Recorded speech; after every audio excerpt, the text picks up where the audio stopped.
दूध दूध म्हणलं की आपल्याला फक्त अमूलचं दूध, चितळ्यांचं दूध एवढंच आठवतं. पण एक लक्षात घ्या, दूध हे कुठून कुठून निसर्गातनं आपल्याला मिळतं. तर स्त्रीचं दूध, गाईचं दूध, म्हशीचं दूध, एकखुरी प्राणी म्हणजे गाढव आणि घोड्याचं दूध, उंठिणीचं दूध, हत्तीचं दूध, मेंढीचं दूध, एवढे दुधाचे वेगवेगळे प्रकार आपल्याला समाजात बघायला मिळतात. तर एक लक्षात घ्या, गाईचं दूध हे रसायन, मेद्य, बुद्धिवर्धक, बल्य, स्तन्यवर्धक, स्तन्य म्हणजे आईला ज्या दूध येत नसेल तिला ते दूध जर गाईचं दिलं तर ते दूध यायला लागतं.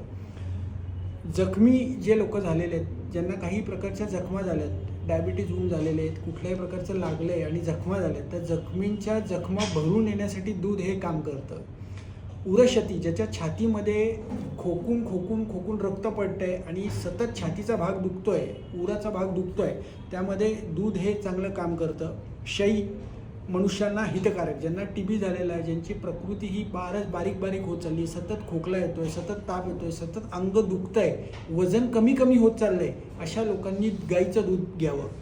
ज्यांना सतत दम्याचा त्रास आहे, खोकल्याचा त्रास आहे, अतितृष्णा, ज्यांना सतत तहान खूप लागते, अशा लोकांनी गाईचं दूध प्यावं. ज्यांना सतत अतिशय भूक लागते, वारंवार भूक लागते, दिवसभरात 7-8 वेळा जर तुम्हाला भूक लागत असेल तर तुम्ही गाईचं दूध घेत चला, त्यांनी तुमची जी खोटी भूक आहे ती कमी होणार आहे. जीर्णज्वर, ज्यांना रोज ताप येतोय, रोज कणकणी वाटते, रोज अंग दुखतंय, अशा लोकांसाठी गाईचं दूध हे एक वरदान आहे.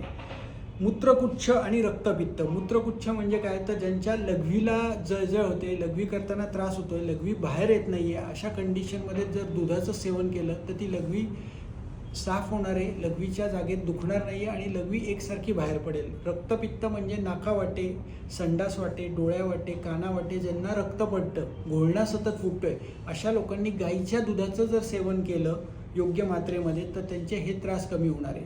म्हशीचं दूध हे पचायला जड आहे, गाईचं दूध हे पचायला हलकं आहे.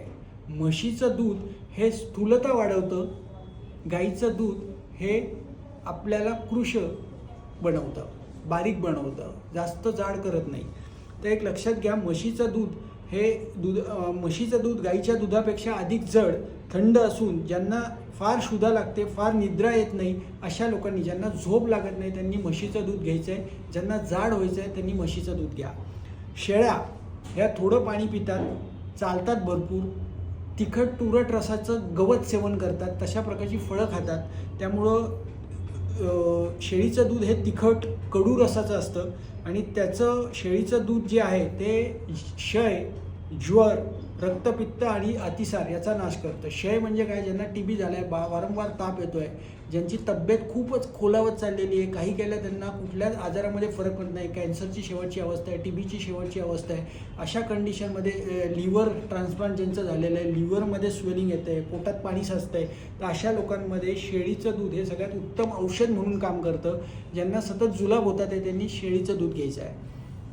उंठिणीचं दूध हे किंचित उष्ण, वृक्ष, खारट, लघु, दीपक असून वात, कफ, पोटफुगी, कृमी, सूज, उदर, मूळव्याध यांचा नाश करतं. उंठिणीचं जे दूध आहे ते कृमी, ज्यांच्या पोटामध्ये सतत जंत झालेले आहेत, जे लोक मातीचं सेवन करतात, ते पेन्सिली खातात आहे, त्यांनी उंठिणीचं दूध घ्या. तुमच्या शरीरात साठलेले सगळे जंत हे बाहेर पडणार आहेत. तसंच ज्यांच्यामध्ये उदर, पाणी साचलंय पोटामध्ये, पोट सतत फुगतंय, पोट एकदम फुगतंय, क्रिएटिनिन ज्यांचं वाढलंय, सतत लिव्हरला स्वेलिंग येत आहे, पोटात पाणी साचतंय, पायावरती सतत सूज येते, अशा लोकांनी उंठिणीचं दूध प्यायचं आहे. उंठिणीचं दूध हे उत्तम काम करतं.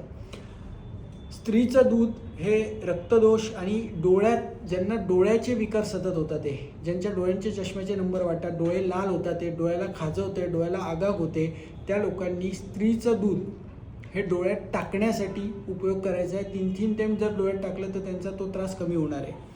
मेंढीचं दूध हे रुचीने वाईट आहे, उष्ण आणि वातव्याधीनाशक सांगितले. ज्यांचे सगळे सांधे बारीक दुखतात, ते सतत सांधे बारीक दुखतात, ते सांध्यांवरती सूज येते, ज्यांचा आर फॅक्टर पॉझिटिव्ह आहे, अँकोलॉजिंग स्पॉन्डिलोसिस सारखा आजार आहे, त्यांनी मेंढीचं दूध घ्यायचं आहे. मेंढीच्या दुधामुळे उचकी लागणं हे कमी होतं.